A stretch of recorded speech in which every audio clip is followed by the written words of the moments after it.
You've made it this far, not just through a video, but through a quiet journey back to yourself. And maybe now something feels different, not louder, not brighter, just clearer. You're beginning to remember what the monks have always known, that your pain is not a punishment, it's a whisper. That stillness is not emptiness, it's medicine. That presence is not passive, it's power. That purpose is not a task, it's your light. And that your body was never broken. It was only waiting for your return. Healing in the end is not a destination, it's a relationship with your breath, with your awareness, with this moment, and with the quiet courage to say, I matter. I still matter. So as you go forward, ask yourself, not what should I fix today, but how can I honor what's already healing? If this message stirred something in you, please share it. Comment below. What part of your body or your life are you learning to love again? And most of all, take this with you. You don't need to chase the next answer. You only need to sit still long enough to hear the one that's already inside you. You are the medicine. You are the peace. You are already home. Let's walk this path together. 1. Your body is always listening, but what is it hearing? What if your body isn't ignoring you? It's just misunderstood. It's easy to believe your body has turned against you. When pain lingers, when fatigue drags you down day after day, you begin to feel like a stranger in your skin. But here's a gentle truth. Your body has never stopped listening. It hears everything, every thought, every word, even the quiet ones you whisper under your breath or try to suppress. The real question isn't whether your body hears you, it's what it hears from you and how it's responding. Could your inner dialogue be the most powerful medicine or the most silent poison? Most people speak to their bodies with tension, criticism, and impatience. I hate this pain. Why are you so weak? I can't trust you anymore. These words, even if not spoken aloud, land like weights inside your cells. They become part of your chemistry. Neuroscientists and spiritual teachers alike now echo the same principle. Your body is not only listening, it's memorizing your patterns. And those patterns become reality. The way you think about your body eventually becomes the way your body behaves. Have you ever considered that your pain might be trying to answer you? What if the pain in your shoulder isn't an enemy, but a message? What if your tight chest is not a malfunction, but a form of communication? We often label sensations as problems to be fixed, when in reality they are messages asking to be received. Pain says, look here. Fatigue says, slow down. Digestive issues whisper, something needs to be felt. When you ignore these signs, your body speaks louder. When you fight them, your body stiffens. But when you finally listen with softness, something incredible happens. Your body exhales. What if your body doesn't need solutions? It needs your presence. We live in a world that teaches us to override, fix, and suppress our emotions. Pop a pill, push through, keep going. But your body doesn't want more force. It wants more space. It wants you to stop talking at it and start sitting with it. Presence doesn't mean you have all the answers. It means you're willing to show up fully for what is happening now, even if it's uncomfortable, especially then, because true healing begins where presence meets pain. Could it be that the body mirrors not your words, but your emotional tone? You can say, I want to heal, but if underneath that desire is fear, resentment, or shame, your body won't hear the words. It will hear the energy. Zen monks call this the silent conversation. Your body responds less to what you say and more to what you believe. If you believe you're broken, unlovable, or weak, your cells will begin to follow that frequency. But if you shift the emotional tone, even slightly, from fear to curiosity, from resentment to forgiveness, the body starts to respond differently. It softens. It leans in. Have you ever tried thanking your body for all the ways it has protected you? We often forget how much our bodies have carried, without praise, without rest. All the years it kept going when you didn't take care of it. All the heartbreak it held without breaking. All the survival it managed on little sleep and too much stress. Your body's not the problem. It's the warrior who never stopped fighting for you. Imagine what would happen if you finally turned to it and said, "I'm sorry I've been so harsh. Thank you for staying." That moment alone can begin to change everything. What would change if your inner voice became your inner caretaker? There's a simple yet life-altering shift you can make. Speak to your body as if it were your child. You wouldn't scream at a child for being tired. You wouldn't call it stupid for feeling afraid. You wouldn't ignore it when it says, "I hurt." You'd kneel, hold it gently, and listen. And here's the most beautiful part. When you speak to yourself with the same tenderness, the child within begins to feel safe again. And a safe body heals faster than a frightened one. Could the key to long-term healing be emotional fluency, not physical mastery? You don't need to become a doctor to heal. You need to become honest, gentle, attuned. The body speaks in subtle languages: tightness, heat, cold, numbness, breath. Learn to feel them. Learn to ask without demanding. Learn to listen without rushing. This is the true conversation, the one that happens when ego steps aside and compassion takes the lead. Try this tonight. Sit in silence and ask your body one question. What do you need from me right now? Don't try to fix. Just ask, then breathe, notice, sense. The answer may not come in words, but it will come in the loosening of your shoulders, in the slowing of your breath, in the quiet relief of being met without judgment. Your body has been talking to you for years. Maybe this is the first time it finally feels heard. And when the body feels heard, it doesn't scream anymore. It begins to speak softly, and what it says might surprise you. Let's keep going. 2. The language your body understands: gentle acceptance. What if your body doesn't want to be cured? It wants to be included. For most of our lives, we treat the body like a faulty machine, something to control, to manage, to be silent when it speaks too loudly. But in Zen, the body is not an obstacle. It's part of awakening, and healing isn't about fixing what's broken. It's about ending the division between you and your body. Could your healing begin the moment you stop treating your body like the other? A young monk once asked his master, "Master, how can I be free from suffering?" The master replied, "Have tea with your pain."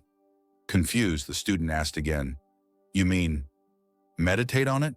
The master smiled and said, "No, sit with it, pour tea, be present, make it a guest."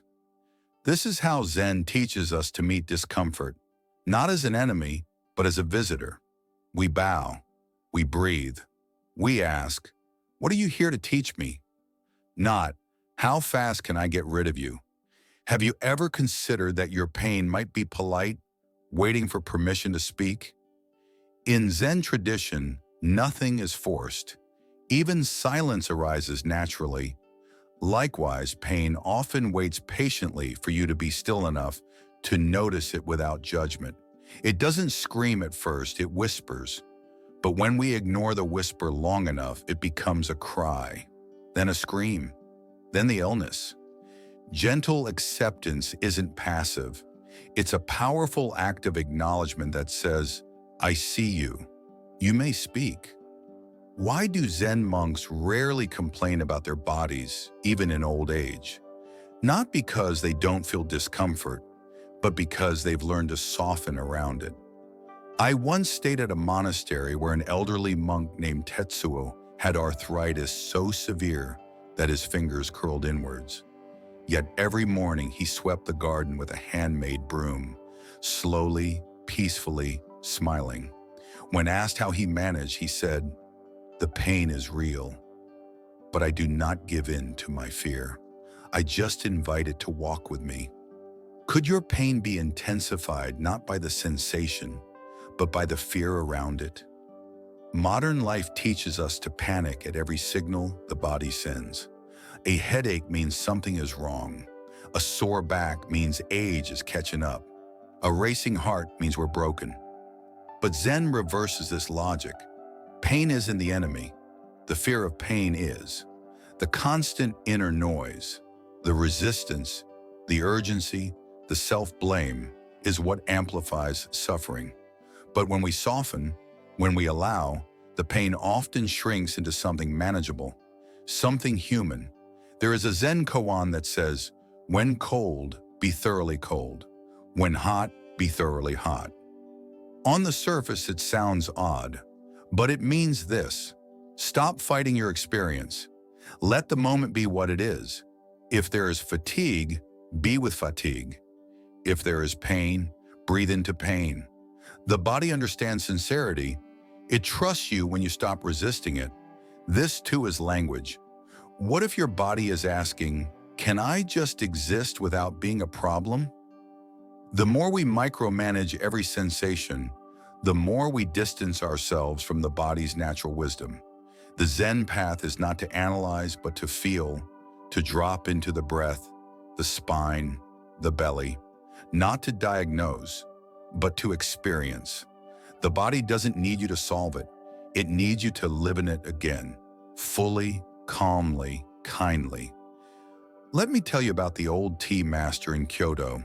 He was nearly 90, hands trembling, back stooped, but every morning he performed the tea ceremony without fail.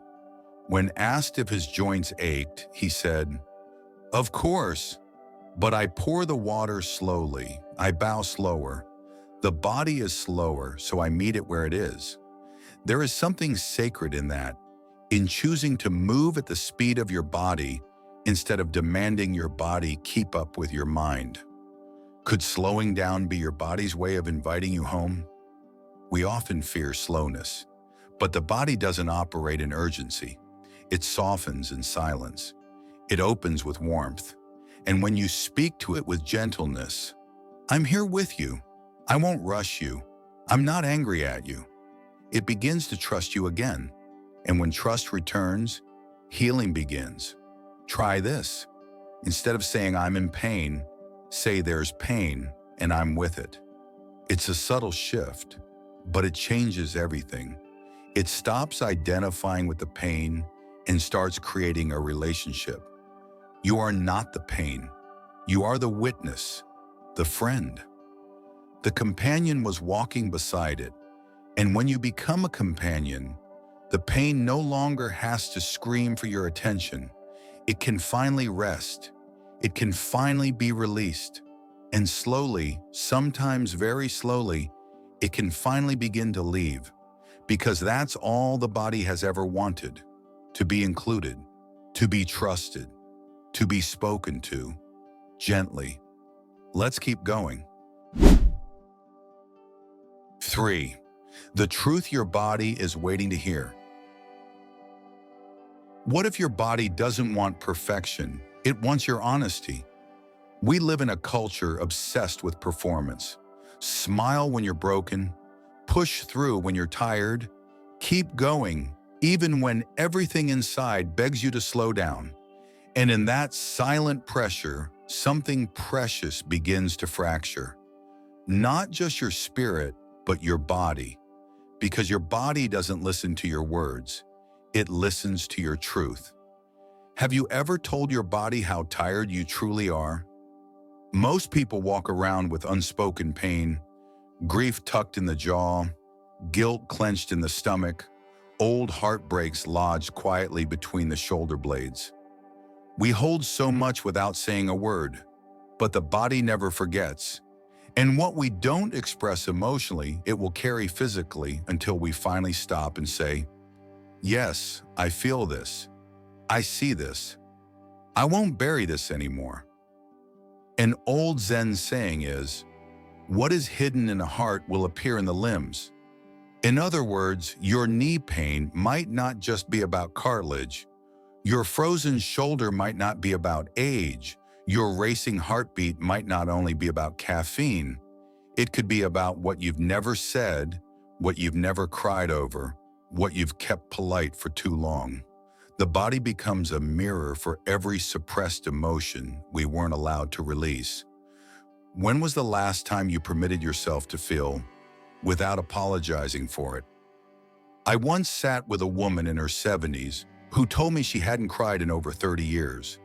I had to be strong for everyone else, she said. But her body had been speaking for her all along. Chronic fatigue, migraines, jaw pain that locked shut during family gatherings.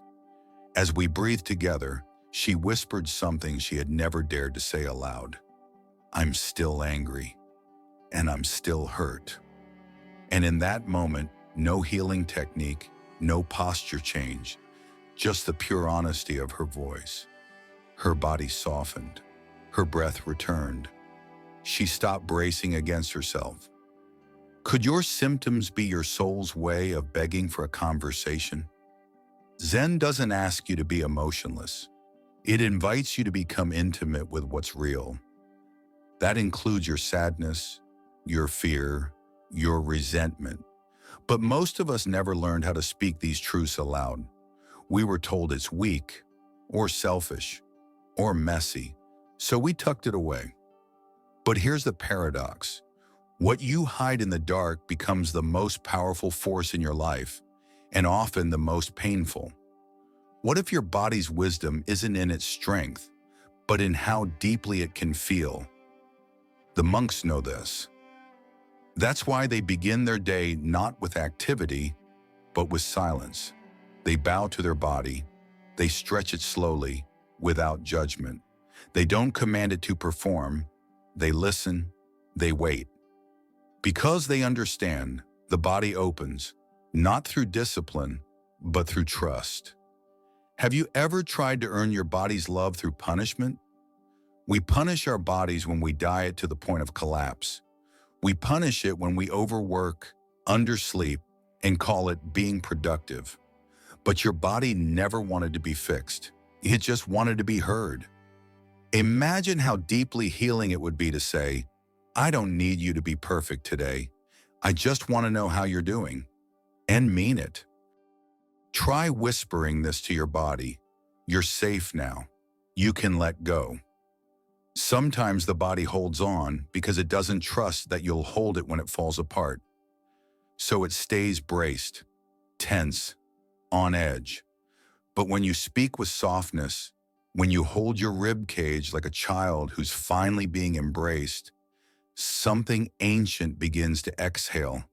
The tension in your belly, the armor on your shoulders, the guarded breath, they all begin to release, not because of force, but because of safety. You can't speak to your body with love while living in a lie. And that lie might be, I'm okay. I'm over it. I'm fine. But Zen practice invites a deeper truth, not dramatized, not performed, but quietly known. I am hurt. I am healing. I am still here.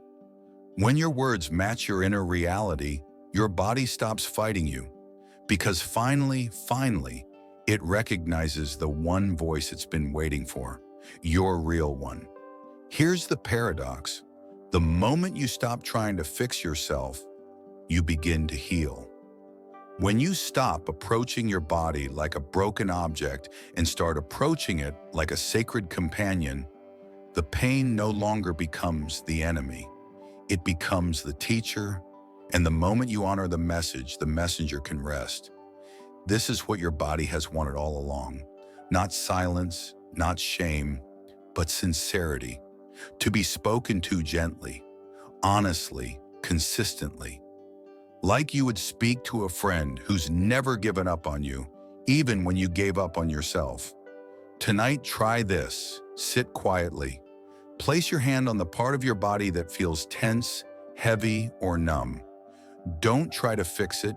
Don't analyze it. Just ask softly, what truth have you been holding for me? Wait, breathe. Let whatever comes rise gently, like mist from still water. You may cry, you may laugh, you may feel nothing.